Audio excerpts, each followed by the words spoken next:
Hello and welcome back to another video. इस video पे हम बात करेंगे नैस्डैक फ्यूचर के ऊपर। ऑफ कोर्स ये उनके लिए ही है जो नैस्डैक फ्यूचर के ऊपर काम करते हैं, या तो बाहर है या तो फिर किसी प्लेटफॉर्म के थ्रू। ठीक है, तो यहाँ पे अगर हम देखेंगे, कल मार्केट मिडनाइट पे बंद होने के बाद जहाँ पे ओपन हुआ, कहीं ना कहीं वहाँ से एक साइडवेज था ऑलमोस्ट। ये अमेरिकन टाइम है तो इसके हिसाब से ऑलमोस्ट पकड़े चलो इनके रात के 3 बजे तक ये मार्केट साइडवेज था। उसके बाद ये साइडवेज जो रेंज था उसको एक बार ये ब्रेक किया, मैनिपुलेट करा, फिर नीचे आया, फिर मैनिपुलेट करा, फिर ऊपर गया and eventually it manipulated again and फिर नीचे आया। अभी ये वापस ऊपर जा रहा है। वहाँ मार्केट ओपन होने में लगभग 50 मिनट है, 45 to 50 मिनट्स है। 7 बजे मार्केट ओपन हो जाता है इंडियन टाइम के थ्रू 7 बजे मार्केट ओपन हो जाता है। तो अब ये अगर फिर से नीचे आएगा तो क्या हमें एक एंट्री मिलेगा, ये पहली चीज़ देखना है। दूसरी चीज़ ये कि ऑफ कोर्स वहाँ इक्विटी मार्केट ओपन होने के बाद हमें कोई ट्रेडिंग का अपॉर्चुनिटी मिलेगा तो हम वो भी लेंगे। कहीं ना कहीं ये जो रेंज है एक बड़ा सा बुलिश कैंडल के थ्रू ये ब्रेकआउट कर रहा है, तो लॉन्ग टर्म या आवरली कैंडल पे ये ज़्यादा बुलिश लग रहा है। ये हो गया लॉन्ग टर्म। बट अभी अगर हम एक छोटा सा ट्रेड ट्राई करेंगे प्लान करने की, तो देखते हैं अगर कुछ मिलता है तो।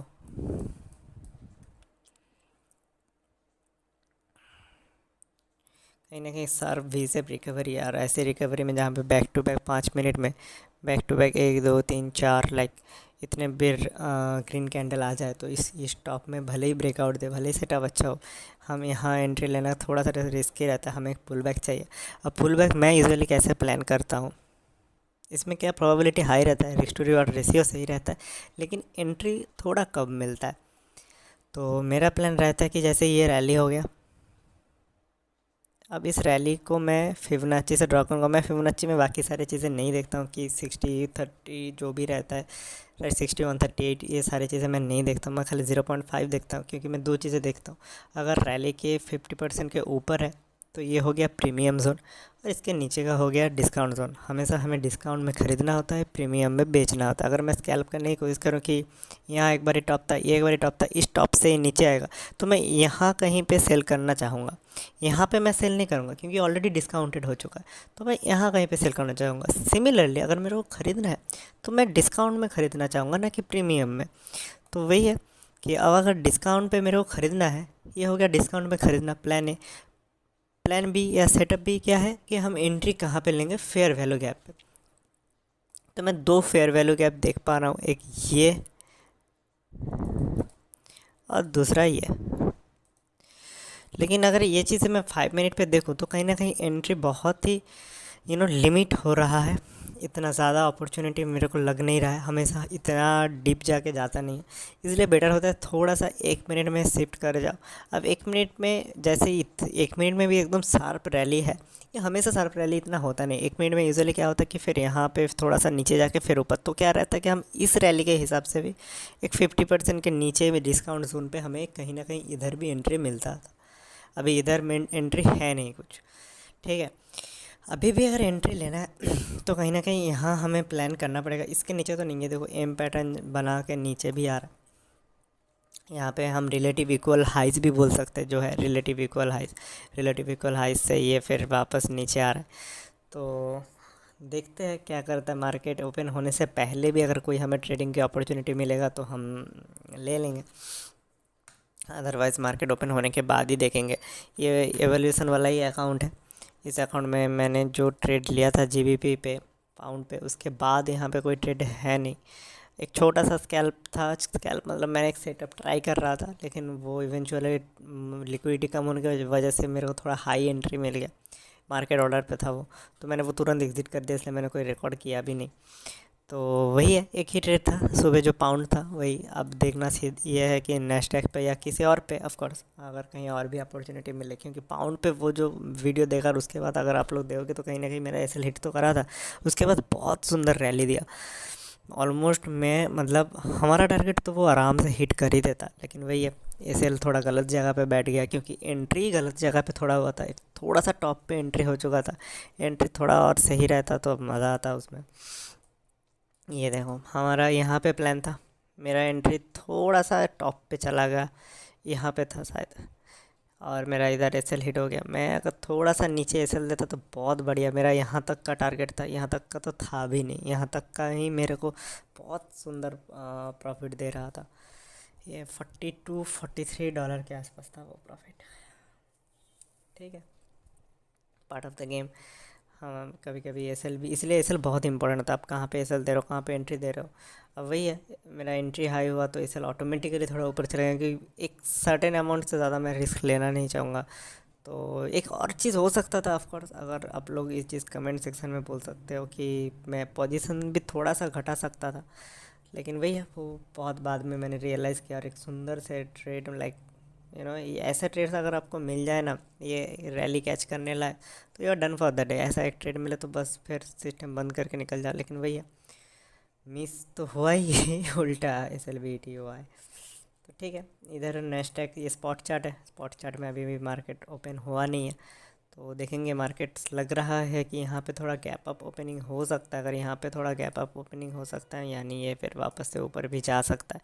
अब ये थोड़ा पुल बैक दे ज़रूर रहा है, लेकिन यहाँ पे नेगेटिव फेयर वैल्यू गैप भी बना है। तो मैं कैसे इंटरेस्टेड होता हूँ ना, अब जैसे यहाँ नेगेटिव फेयर वैल्यू गैप है ना, इसको पूरा निकाल दो, इसको पूरा क्रॉस कर दो। क्रॉस यानी अपोजिट साइड पे, इसको हम कहेंगे इन्वर्स फेयर वैल्यू गैप। जब ये गैप पूरा फिल हो के ऊपर जाएगा तो ये इन्वर्स फेयर वैल्यू गैप हो गया, तो वहाँ पे भी हम एंट्री कर सकते हैं। अब वहाँ पे फेयर वैल्यू गैप नहीं है, लेकिन ultimately entry fair value gap पे हुआ, क्योंकि वहाँ पे inverse fair value gap create हुआ। तो वो चीज़ें भी है। तो इस चीज़ के ऊपर आप जितना काम करोगे, एक एक एक कोई भी ना ट्रेड के लिए क्या होता है, कोई भी किसी भी चीज़ में जब आप ट्रेड करते हो, आपको एक स्पेसिफिक सेटअप ढूंढना है, उस सेटअप पे स्टिक रहना है। ऑफ कोर्स मैं भी स्टार्टिंग में वही indicators, moving average and all, वही सब सारी चीज़ें यूज़ करता हूँ। वो अभी भी मैं कहीं कहीं जगह पे यूज़ करता हूँ। वो एक moving average, stop loss trail करने के लिए बहुत सही चीज़ है। अगर आप लॉन्ग टर्म के बेसिस पे बैठे हो, स्टॉप लॉस ट्रेल करना चाहते हो, तो मूविंग एवरेज यूज़ कर सकते हो आपकी। हालांकि वो उसके लिए 5, 10, 9, 15, 20 की ईएमआई काम नहीं करेगा, थोड़ा आपको बड़ा ईएमआई यूज़ करना पड़ेगा, बट वो चीज़ सही रहता है। जैसे फिबोनाची, ये भी इंडिकेटर है, मैं आज भी इसे यूज़ करता हूँ। तो कुछ ऑफकोर्स वो चीज़ें एकदम ही बेकार नहीं है, वो चीज़ें सही है, बट इवेंचुअली आपको कुछ ऐसा सेटअप चाहिए, या कुछ आपको ऐसा ऐसा आपका कॉन्सेप्ट होना चाहिए, आपका ऐसा एज होना चाहिए जहाँ पे आप प्राइस एक्शन पढ़ पा रहे हो कि कोई प्राइस क्यों ऊपर जा रहा है, क्यों नीचे जा रहा है। अब वही चीज़ें मैंने सीखना चालू किया, उस चीज़ के ऊपर मैंने काम किया, उस चीज़ के ऊपर मैंने पेपर ट्रेडिंग बहुत किया, बैक टेस्ट बहुत किया, फिर ट्राई। अभी भी मेरे से बहुत सारी मिस्टेक्स हो रहा है, अभी भी मैं कंप्लीटली नहीं कोई भी प्राइस पढ़ पा रहा हूँ। इसीलिए मैं ये जर्नी रिकॉर्ड कर पा रहा हूँ, ताकि मैं भी आपकी तरह ही हूँ, जहाँ पे आप लोग भी गलती कर रहे हो, मैं भी गलती कर रहा हूँ, मैं भी सीख रहा हूँ। मैं बार बार इस चीज़ पे वक्त देता हूँ कि कैसे मैं उस चीज़ के ऊपर काम कर सकता हूँ, उस चीज़ के ऊपर मैं उस चीज़ को मैं इम्प्रूव कर सकता हूँ। ये मैं मेरे से क्यों मिस हो गया, यहाँ से ये नीचे क्यों आया आप। ठीक है, हर चीज़ में अगर लगता है कि एक ब्रेकआउट हुआ है, जैसे यहाँ पे ब्रेकआउट हुआ है, यहाँ पे हम ले लेंगे और फिर नीचे आ गया, अरे यार मार्केट हमारे साथ गलत किया, हम मैनिपुलेट हो गए, बड़े इंस्टीट्यूशन ने ये गलत कर दिया, तो it's easy to blame. But कहीं ना कहीं ये भी एक पैटर्न है, ये मेरे को भी नहीं पता था। मैं लगभग 6 से 7 महीना पहले मैंने इस चीज़ से समझना चालू किया कि ओ नो, ये भी है, ये नॉर्मल है और ये पैटर्न है।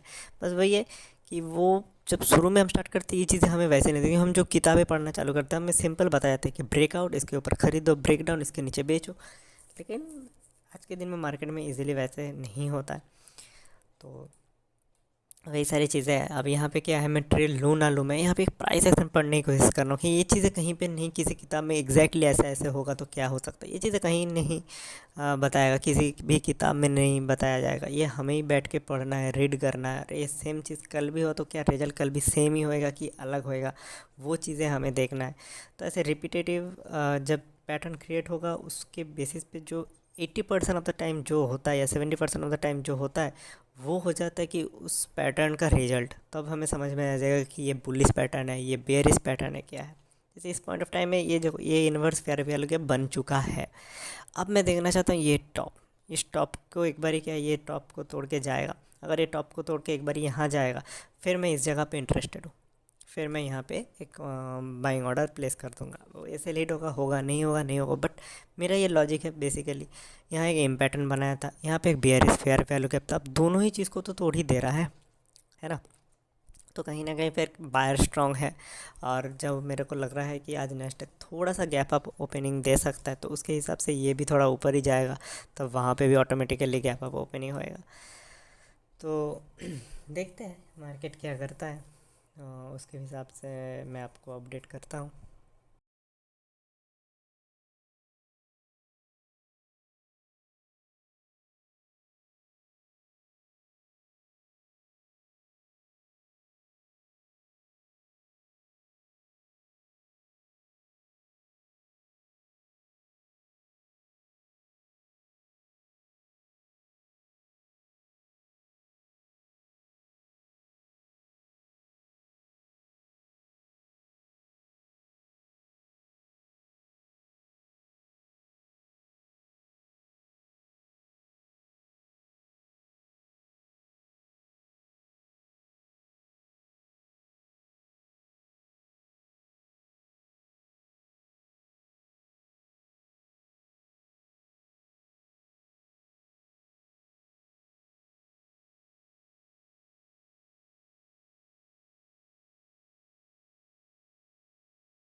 तो थोड़ी देर पहले एक्चुअली स्कैल्प किया था, आ, वो मार्केट ओपन होने से पहले ही किया था।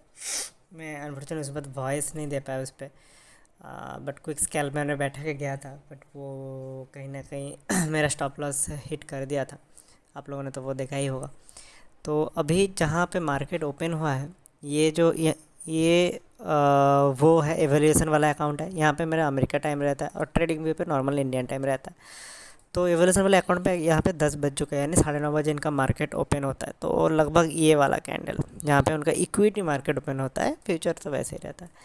तो मार्केट ओपन होने के बाद कहीं ना कहीं फिर से वही रेंज जो साइडवेज था उसी रेंज पे बंधा हुआ है। लास्ट तो कुछ मिनट के कैंडल, और ये 1 मिनट का कैंडल्स नहीं है, 5 मिनट का कैंडल्स है, तो लास्ट कुछ देर तक एक्सट्रीम वोलाटाइल या साइडवेज कह लो। यहाँ पे छोटे छोटे मोमेंट पर अगर किसी ने स्कैल्प किया होगा तो या तो पता नहीं प्रॉफिट या ऐसे हिट हुआ होगा, बट काफ़ी रिस्की रहता। तो मैंने तो इस टाइम पे अभी तक कुछ किया नहीं, वही जो लास्ट एस एल हिट हुआ, आप इधर बैलेंस देख सकते हो, वही जो लास्ट एस एल हिट हुआ वही है। और अगर हम यहाँ पे कुछ और भी चीज़ें देख लेते हैं, एनालिसिस कर लेते हैं मैं इधर गोल्ड पे भी देख रहा था कि अगर इन केस नेस्डैक में कुछ नहीं बनता तो क्या मैं गोल्ड पे कोई एक ट्रेड इनिशिएट कर सकता हूँ। तो मैं चाहता हूँ कि इस बारी ये एकदम नीचे तक आए, यहाँ तक आए, और फिर मैं कुछ प्लान करूँ। यहाँ पे भी एक प्लान हो सकता है वैसे तो, जो है यहाँ पे एक यहाँ पे भी है, यहाँ पे भी है, एक बियरिश फेयर वैल्यू गैप है। तो बियरिश फेयर वैल्यू गैप के साथ अगर मैं जाऊँ तो ये 1:2 के हिसाब से एक ट्रेड बनेगा ज़रूर, मगर उतना उतना सही सेटअप लग नहीं रहा है, बट वही है, एंट्री तो सेटअप वाइज परफेक्ट ही है, 1:9 के हिसाब से मिलेगा भी। तो यहाँ पे हम चाहे तो एक ट्रेड ज़रूर ले सकते हैं, लेकिन ये रिस्की भी एज वेल एज़ हो सकता है। तो ये मैं फिर लेना चाहूँगा कहाँ पे पता है, अपने कंपटीशन पे। वहाँ पे मैं ये गोल्ड है ना, हाँ यहाँ पे मैं लेना चाहूँगा। एवोल्यूशन में मैं ज़्यादा रिस्की ट्रेड्स करता नहीं हूँ, मैं मोस्टली करता हूँ तो आ, यहीं पे रिस्क की ट्रेड्स लेता हूँ मैं, क्योंकि इवेंचुअल अगर सही हुआ तो यहाँ पे भी कुछ मेरे को ऑफकोर्स फ़ायदा तो होगा ही। तो देखते हैं, मैंने इधर ले लिया, ठीक है, मैंने इधर ऑर्डर दे दिया, एंड ये जोन रहेगा मेरा एसएल का, और ये जोन रहेगा मेरा टारगेट का। ठीक है, तो फटाफट मैं सेट कर देता हूँ। 578.60 2560। तो वो है मेरा $450 का। ओके, तो वो है मेरा एसएल एंड ये हो गया टारगेट। ठीक है, तो यहाँ पे गोल्ड पे अपॉर्चुनिटी देखा है, ऐसे सिमिलरली देखता हूँ और कहीं पे कुछ अपॉर्चुनिटी मिलता है तो। जीबीपी तो आज खैर छोड़ो। जीजे, ओके जीजे पे देखता हूँ अगर यहाँ पे भी कुछ अपॉर्चुनिटी मिलता है। इन द मेन टाइम अगर हम नेस्डैक में भी देखें, क्योंकि अगर वो मेरा मेन प्लान है अभी उसमें ही करने का काम, तो फिर ये क्या कर रहा है, जो जो मैंने सोचा था कि थोड़ा गैप ओपनिंग देगा वो दिया है, लेकिन उसके बाद मेरे को लग रहा था कि ये शायद थोड़ा सा फॉलो अप लेके ऐसे ऊपर तक जाएगा एंड मे बी फिर नीचे जाएगा, लेकिन ये खुलते ही साथ कहीं ना कहीं साइड होकर नीचे गया है। अब एक चीज़ हो सकता है कि यहाँ पे जो रिलेटिव इक्वल लॉस बनाया है, एक बार ही देखना पड़ेगा क्या इस रिलेटिव इक्वल लॉस को ब्रीच करके फिर ऐसा कोई रैली मिलता है, तो यहाँ पे देखना पड़ेगा अगर ऐसा कोई अपॉर्चुनिटी मिलता है तो। ठीक है, एट ए टाइम बहुत सारे ट्रेड में हम नहीं घुस सकते, फिर उसको मैनेज नहीं कर सकते, तो मैं फिर अगर मैं गोल्ड पे यहाँ पे घुस चुका हूँ, अभी कॉस्ट टू कॉस्ट ही चल रहा है, कॉस्ट पे ही चल रहा है, तो अगर मैं गोल्ड पे घुस चुका हूँ तो इस एवेल्यूशन पे देखूँगा अगर मेरे को खाली नेस्टेक पे कोई अपॉर्चुनिटी मिलेगा तो खाली मैं इस नेस्टेक के ऊपर ही मैं भी जाऊँगा। बाकी अगर कहीं पे मिलता भी है यूरो एंड ऑल पे, तो मैं थोड़ी देर के लिए अवॉइड कर दूँगा, क्योंकि एक साथ 10 जगह पर ट्रेड अप करोगे तो फिर तो वो दिक्कत ही पैदा करेगा।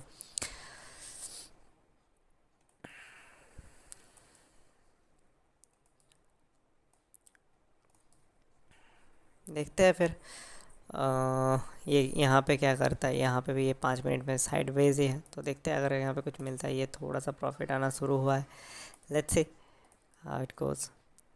ये देखो ये नीचे गया है, अब देखना है कि ये नीचे जाता जाएगा तो क्या इस लिक्विडिटी के लिए जाएगा कि यहाँ से फिर शार्पली ऊपर भी जाएगा। फिलहाल तो शार्पली नीचे जा रहा है, अगर शार्पली नीचे जा रहा है तो प्रीवियस डे लो बहुत इंपॉर्टेंट होगा।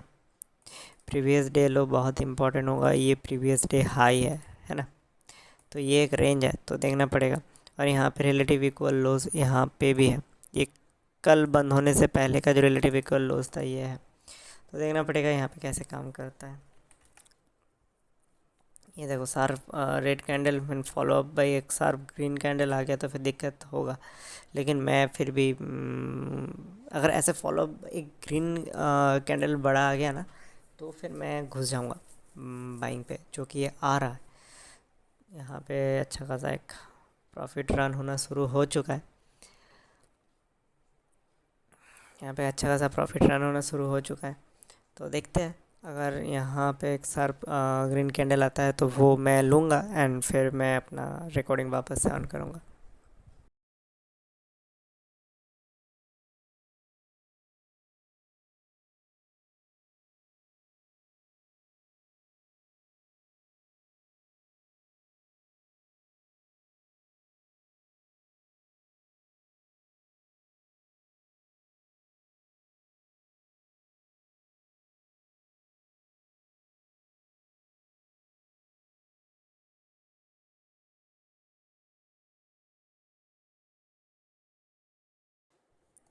ओके सो जो गोल्ड पे जो हमने ट्रेड लिया था, यानी कि वहाँ पे मैंने 50% एग्जिट करके 50% मैं होल्ड कर रहा हूँ। मेरा ये सिंपल स्ट्रैटेजी रहता है, 1:2 के हिसाब से अगर मैं चलता हूँ और एक बार 1:1 चला जाता है तो 50% मैं बुक करके 50% कॉस्ट टू कॉस्ट ला लेता हूँ, क्योंकि अगर इतना सही गया है तो वापस से ये मैं यहाँ पे जाके एसएल खाएगा, इतना देर तक मैं इंतज़ार करता नहीं। इससे अच्छा जितना जो मिला, तो इसमें क्या होगा मेरे को जो 500 का ये जो जितने का भी 250-500 का जितने का प्रॉफिट हुआ है वो रहेगा, अगर इनकेस ये रिवर्स मार दिया और अगर ये मेरा टारगेट हिट किया तो फिर मेरे को एक अच्छा खासा प्रॉफिट हो जाता है। हाँ, कभी कभार सही सेटअप मेरे को जब दिखता है बहुत, मेरे को लाइक मेरे को कॉन्फिडेंस आता है, तो तब मैं वेट कर लेता हूँ पूरा का पूरा 1:2 के साथ, और वो ऑफकोर्स वो 95% of the time fair value gap पे ही मेरा एंट्री रहता है, जिसमें मैं वेट करता हूँ, और वो मैं ज़्यादा फॉरेक्स पे करता हूँ। मैं उसमें ज़्यादा कंफर्टेबल रहता है। अच्छा, अब ये हो गया इस चीज़ का अपडेट, गोल्ड का अपडेट। अब नैस्डैक पे क्या हुआ है, मैंने जो कहा था कि यहाँ से एक रिवर्स मारेगा तो मैं इसमें इंटरेस्टेड रहूँगा, यहाँ से रिवर्स तो मारा लेकिन वो वापस नीचे गया, लेकिन अब ये ऊपर जा रहा है।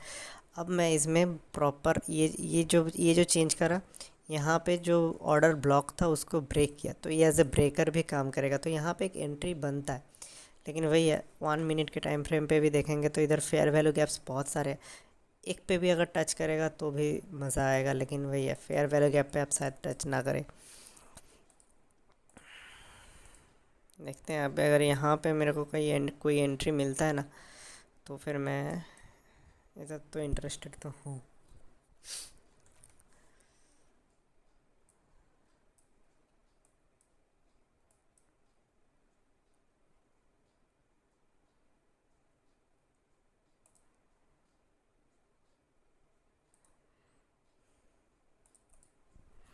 मैं इस ऑर्डर ब्लॉक के साथ, हाँ, इस फेयर वैल्यू गैप के साथ भी हम जा तो सकते हैं डे हाई के लिए। ब्रेकर, हाँ, इसके साथ ना 450, 450, अच्छा ये वाला फेयर वैल्यू गैप तक आएगा क्या? इतना तो शायद नहीं आएगा। मैं एक बार ही एंट्री करता हूँ यहाँ पे, ठीक है। मैंने इधर एंट्री ले लिया है, इधर मैंने एंट्री ले लिया है, जस्ट अभी लिया है। लेट्स सी, मैं बहुत ज़्यादा श्योर भी नहीं हूँ, लेकिन सेटअप बहुत ज़्यादा ख़राब भी नहीं है। सेटअप तो अच्छा है, 20 पॉइंट का एस एल, एंड बदले में ये लिक्विडिटी तक 1:2.5, इस लिक्विडिटी तक अगर मैं प्लान करूँ तो देखते हैं।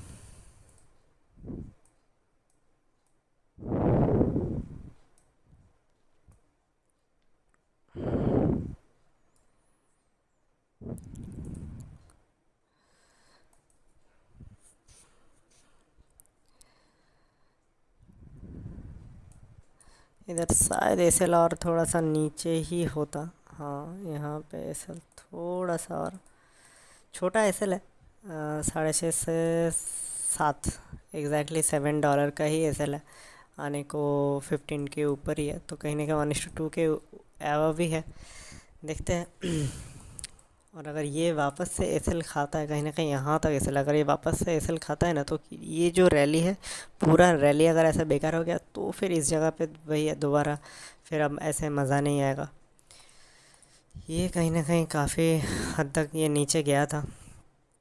अब काम हमारा वही है, थोड़ा थोड़ा करके एसएल ट्रेल करते जाओ, क्योंकि अब यहाँ पे एक सेटअप बना है। अब हो सकता है कि इस एक्यूमुलेशन को अगर नीचे जाना होगा, यहाँ पे भी जा सकता है, नहीं गया तो यहाँ पे रिलेटिव इक्वल हाइज है, जिसको ये एक बारी ब्रिज करके यहाँ पे लिक्विडिटी लेके वापस से नीचे जा सकता है।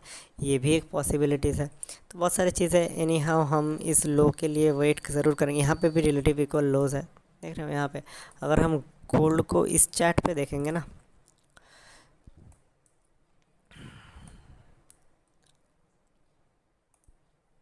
ओके, सो यहाँ पे एग्जैक्टली वो दिया भी है मैंने। तो यहाँ पे चल रहा है प्रॉफिट रनिंग 1:1 के ऊपर, तो कहीं ना कहीं हमें, या 1:1, 1.2 तक हमें मिल चुका है, जहाँ पे मैंने थोड़ा सा प्रॉफिट भी बुक करा ही है। वो भी मैंने रिकॉर्ड किया है, इससे पहले आपको वीडियो में आपने देखा होगा। अब यहाँ पे देखोगे तो ना, यहाँ पे लॉस है। अब दो चीज़ है, यहाँ पे फिर रिवर्स करके वापस से ये रैली करना चालू कर दे एक बार, या तो फिर ये नीचे जाएगा ही, इस चीज़ की तो कोई गारंटी है नहीं। अच्छा खासा प्रॉफिट तो अभी चल रहा है, लेट्स सी।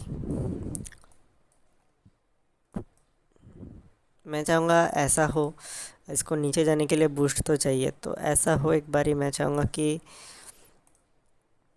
अगर ये ऊपर जाए, ऐसे ऊपर जाए, ठीक है, ऐसे ऊपर जाके फिर ऐसे नीचे आए, उसमें मज़ा आएगा अगर ये ऐसा करता है तो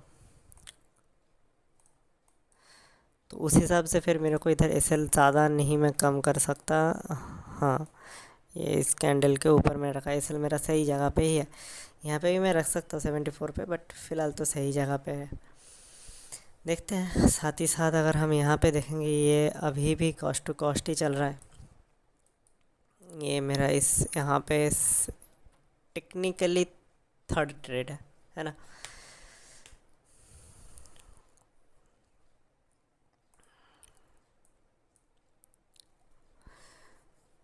अच्छा, ये अकाउंट के बारे में अगर मैंने वीडियो में पहले नहीं कहा इनकेस, तो ये कौन सा वाला अकाउंट है, ये भी रियल मनी के ऊपर है नहीं, ये भी डेमो है। लेकिन ये डेमो वो एवोल्यूशन नहीं है, ये कंपटीशन है। मैंने एक कंपटीशन में पार्टिसिपेट करा है, तो उस कंपटीशन का ये अकाउंट है।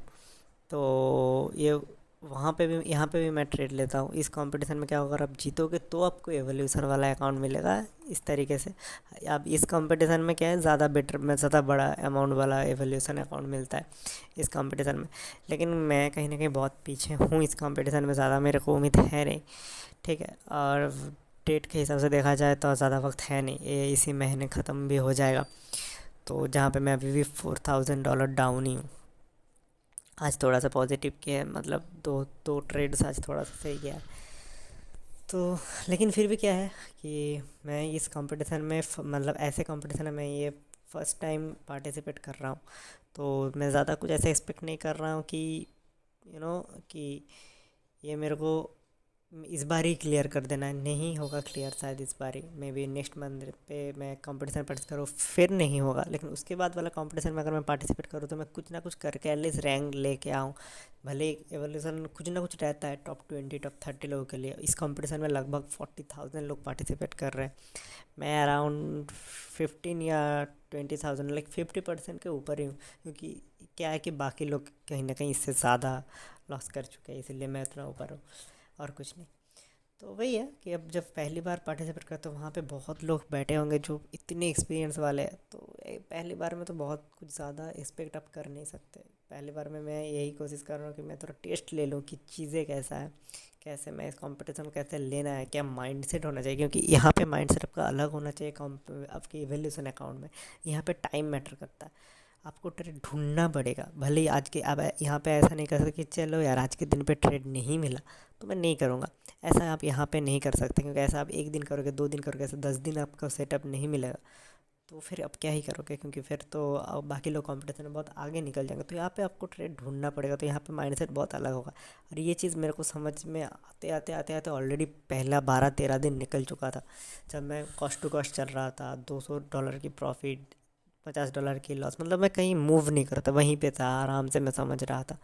फिर जब समझ में आया तब मेरे को रियलाइज़ हो चुका कि okay, so I am late now because people over there have earn more than 150%। तो वही है। तो ज़्यादा कुछ एक्सपेक्टेशन मेरा इसमें है नहीं, बट वही है कि अब कंपटीशन जाने दो, लेकिन मैं इस पे रियल ट्रेड करके मैं यहाँ पे एक एक एक्सपीरियंस ले सकता हूँ। मैं अपने सेटअप के ऊपर जा सकता हूँ। एंड ऑफ कोर्स एक और जितने दिन बचा है मैं इस पे देखना चाहता हूँ कि खुद को मैं टेस्ट करना चाहता हूँ कि मैं इसमें कहाँ तक जा सकता हूँ, इस पे मैं कितना ले सकता हूँ, या मैं इसमें कम्प्लीटली फेल कर जाऊँ, या कैसा रहे। समझ रहे हो, अगर ये पहली बार है तो I want to test myself as well. तो ये उस हिसाब से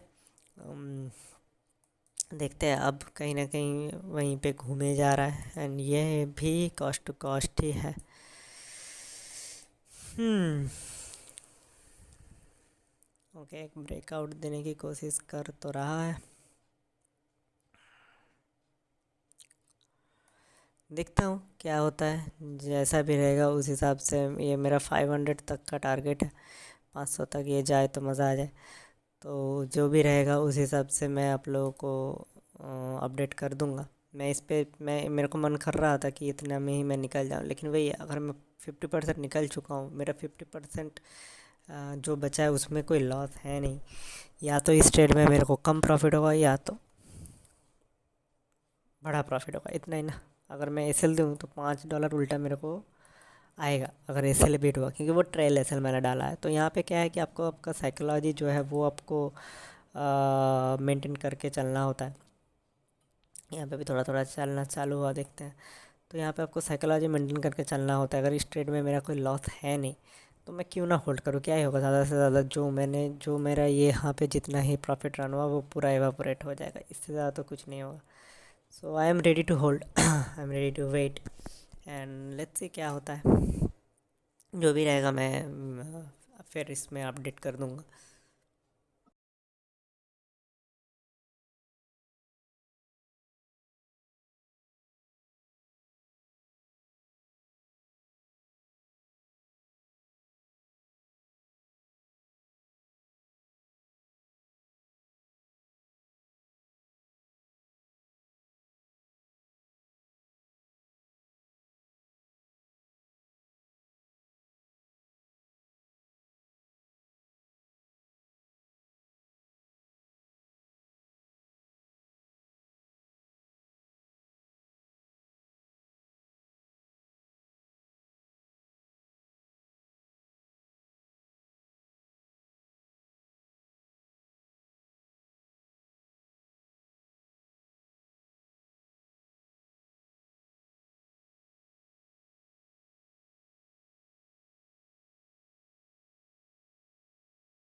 ओके सो मैं कहीं ना कहीं वॉइस ऑन किया था, बट मेरा वॉइस इसमें रिकॉर्ड हुआ नहीं। क्योंकि मैं एक्चुअली कुछ और कर रहा था, तो मैं हर बारी वीडियो पे वॉइस रिकॉर्ड नहीं कर पा रहा हूँ। फिर भी मेरा जो भी मूवमेंट रहता है स्क्रीन पे, मैं कोशिश करता हूँ कि एटलीस्ट फटाफट स्क्रीन रिकॉर्ड करके उस चीज़ को कैप्चर कर लूँ, ताकि मैं ये पूरा मोमेंट एक्सप्लेन कर पाऊँ। तो सिमिलरली क्या हुआ है मैं यहाँ पे समझाता हूँ। मैंने सेम ही चीज़ थोड़ी देर पहले कहा था कि मैं क्या करने वाला हूँ। क्योंकि यहाँ पे मैं वही कहता हूँ, अगर 1:1 के ऊपर निकल गया है, मेरा $6 का ऑलमोस्ट क्या था, $6 का मेरा, $6 से $7 का मेरा रिस्क था, राइट ना। अगर आप ट्रेड्स पे जाओगे तो ये जो $5 आया था, 5 7 $12 के ऊपर समथिंग मैंने बुक किया, जबकि इस पर मेरे को और ज़्यादा बुक करना था। मैं इसके पीछे का रीज़न भी बताता हूँ। फिर भी मैंने एक अच्छा प्रॉफिट ऑफ कोर्स बुक तो करा, 1:2 तो मैंने बुक कराया है। 6 7 की जगह पे अगर मैं $13, 12 13 अगर लेके जा रहा हूँ, तो मैंने बुक सही किया है। लेकिन मैं और कर सकता था या करना चाहता था। इसके पीछे का रीज़न ये है, पहली बात तो ये, जब ये 1:1 के ऊपर निकल गया, मैं 50% निकल गया।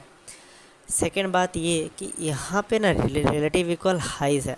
अब जी ये चीज़ तेज़ी से गया यहाँ पे। अगर आपको एक पैटर्न के साथ समझा पाऊँ कि मेरा साइकोलॉजी क्या था उस टाइम पे, मैं सही हूँ साइकोलॉजी, गलत हूँ नहीं पता, बस मैं जैसा सोच रहा हूँ मैं यहाँ पे वही चीज़ आप लोगों को एक्सप्लेन कर रहा हूँ। आप लोग भी मेरी तरह अगर इसी तरीके से अगर आप सोच रहे हो, तो कहीं ना कहीं रिलेट कर पाओगे। तो यहाँ पे क्या था कि बहुत तेज़ी से ये ऊपर गया। अगर ये थोड़ा सा ऐसा प्राइस एक्शन बनाता, ऐसा कुछ प्राइस एक्शन है, तो मेरे को पता है कि मेरे पास बेस है, मेरे पास स्ट्रॉन्ग बेस है। अगर ये इस तेज़ी से ऊपर जाए, तो और कहीं ना कहीं एक शार्प रेड कैंडल यहाँ तक आ गया, तो मेरा बहुत सारा रिस्क बढ़ जाएगा, या बहुत सारा मेरा जो प्रॉफिट था वो हाथ से निकल जाएगा, राइट। तो मेरा वो साइकोलॉजी था। अब यहाँ पे क्या हुआ, इसके बाद वाला ये कैंडल भी कहीं ना कहीं ग्रीन आया है। अब उसके बाद मैं जी अब देख सकते हो आपके सामने ही है, मैं जब प्रॉफिट बुक किया उसके बाद से मार्केट साइडवेज हो चुका, वही चीज़ रहता है। मैं ऑफ कोर्स मैं ये नहीं बोल रहा कि यही चीज़ सही है, आप लोग भी ऐसे करो, नो। मैं ये कहना चाहता हूँ कि मैं किस तरीके से काम करता हूँ, किस तरीके से मेरा रिस्क टू रिवॉर्ड रेशियो मेरे को सही लगे। क्योंकि एट एनी हाउ मैंने जब बुक करा, मैंने 1:2 के ऊपर बुक करा, राइट। क्योंकि $6 7 का मेरा रिस्क था, $12 13 मैंने कमा लिया।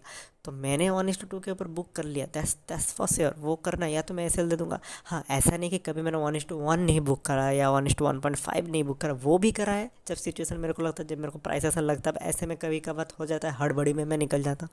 वो सारी चीज़ें साइकोलॉजिकली इशू है, तो वहाँ पे भी मैं काम कर रहा हूँ। होपफुली अगर आप लोग जुड़े रहो या मैं वीडियोस बनाते रहूँ, तो कहीं ना कहीं शायद वो चीज़ें आप लोग खुद भी रियलाइज़ करोगे कि मैं साइकोलॉजी अभी जैसे क्या है कि मेरे अंदर फोमोज नहीं है। ये सारी चीज़ें मेरे अंदर था। आज से मैं 1 साल पहले से अगर वीडियो बनाना शुरू करता, तो आप लोगों को वो ट्रांजिशन भी दिखने को मिलता कि जो फोमोज था मेरे अंदर आज से 1 साल पहले, वो नहीं है।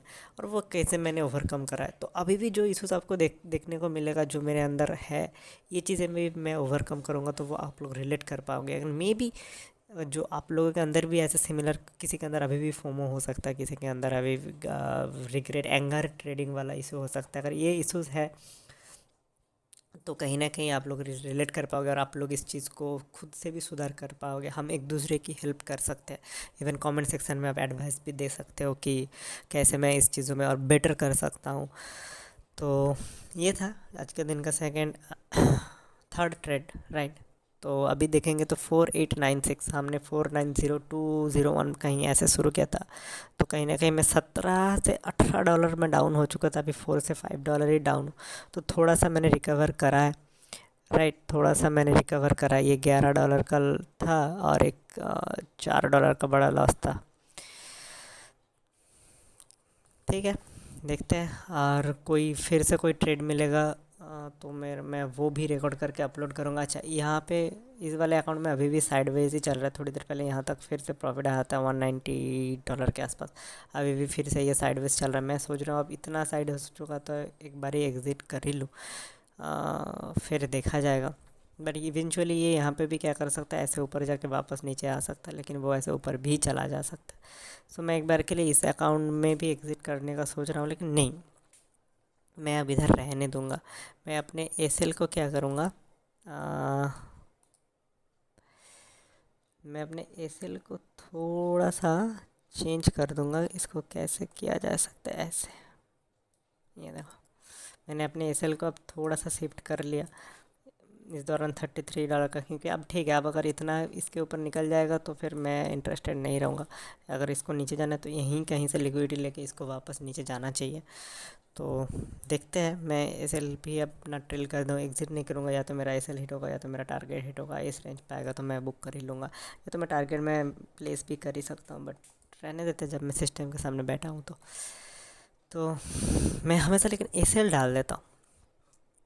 प्रॉफिट मैं अपने हिसाब से कभी कभी डालता हूँ, कभी कभी देख लेता हूँ कि क्या होता है। कभी कभी 50% में बुक करना होता है, 50% रहना होता है, फिर भी मैं डाल देता हूँ। जैसे एवोल्यूशन अकाउंट में देखिएगा आप, मोस्टली मैं 90% ऑफ द टाइम मैं टारगेट एसएल दोनों ही डाल देता हूँ। लेकिन इस अकाउंट में मैं हमेशा नहीं डालता हूँ। या आप मेरे को इंडियन मार्केट में देखोगे तो मैं हमेशा नहीं डालता हूँ मैं, लेकिन एसएल ज़रूर डाल दूँगा। उसके बाद मैं देखूँगा कैसे क्या रहता है, क्योंकि वो कंपलसरी, वो सिस्टम में रहना चाहिए सर। किसी भी वजह से मेरा सिस्टम शट डाउन हो गया, मेरे पीसी में कुछ इशू हो गया, ऐसा कुछ भी रीज़न हो सकता है, वो रहना चाहिए, वो ट्रिगर होना चाहिए। तो उसमें क्या होता है, मैं रिस्क मेरा लिमिटेड रहता है। जितना मेरे को पता है मैं रिस्क लिया उतना ही रिस्क वहाँ पर है। तो इसलिए एसएल मैं हमेशा हर किसी को रिकमेंड, पहले मैं नहीं करता था, ठीक है। लेकिन अभी तो बहुत ही स्ट्रिक्टली मैं फ़ॉलो करता हूँ वो एसएल हमेशा, चाहे मैं कितना भी एक्सपीरियंस हूँ या कुछ भी हूँ, एसएल हमेशा रहेगा।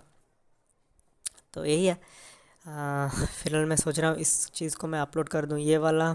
देखो नैस्डैक मैंने सही जगह पे एग्ज़िट करा, ये वहाँ से कैसे रिवर्स आ रहा है, वही होता है कि ये फिर जित तेज़ी से ऊपर गया उस तेज़ी से नीचे आया तो मेरा, क्योंकि यहाँ पे रिलेटिव इक्वल हाइस था। यहाँ पे ऐसा पैटर्न नहीं होता तो शायद मैं नहीं करता। अब इस पैटर्न में लिक्विडिटी स्विप हो सकता है, क्योंकि ये तो नेक्स्ट नेक्स्ट आपका लिक्विडिटी जोन हो गया ना, पहले तो ये है। तो अगर ये लेके नीचे आ गया तो फिर तो मेरा तो पूरा ही ये जो प्रॉफिट था, ये जो मेहनत था, वो तो बेकार हो जाएगा। इसलिए मैं निकल गया। अब देखेंगे नया अपॉर्चुनिटी मैंने कहा नया ट्रेड करेंगे। तो मैं फ़िलहाल ये वाला अपलोड कर दूंगा वीडियो, जितना भी मैंने नेस्टेक तब से रिकॉर्ड करा है, गोल्ड वगैरह जितना भी रिकॉर्ड करा है मैं सारी चीज़ें अपलोड कर दूंगा। और उसके बाद यहाँ से, इसके बाद अगर कुछ मेरे को ट्रेड मिलेगा तो मैं नया वीडियो रिकॉर्ड करना शुरू करूँगा, क्योंकि अदरवाइज़ ये बहुत बड़ा हो जाएगा। बहुत सारी चीज़ें मैं क्योंकि नया हूँ तो वो मैं मैनेज नहीं कर पाऊँ। अभी भी आप देखिए वीडियो ऑडियो, कभी कभी मैं ऑडियो रिकॉर्ड नहीं कर पा रहा हूँ। हालांकि वो रिकॉर्ड कर पाता तो शायद अच्छा, कभी कभी मैंने बोल देता हूँ लेकिन ऑडियो रिकॉर्ड नहीं हो रहा है तो मैं वापस से एक्सप्लेन करना। तो ये सारी चीज़ें मैं नया हूँ, तो चीज़ें मैं ट्राई कर रहा हूँ कैसे मैं स्मूथली कर पाऊँ। तो ठीक है, थोड़ा बड़ा वीडियो है ये, कि बहुत सारी चीज़ें था। अगर आप इतना एंड तक देखे हो, thank you so much for watching. प्यार दीजिए, लाइक करिए, और प्लीज़ कमेंट में आइए, थोड़ा डिस्कस करते हैं। अगर आपको कुछ कहना है तो आप कुछ किसी तरीके से अगर मेरी मदद कर पाओ, कुछ आपको एडवाइस देना है तो आइए कमेंट में डिस्कस करते हैं, हम एक दूसरे को मदद कर ही सकते हैं। And thank you for watching.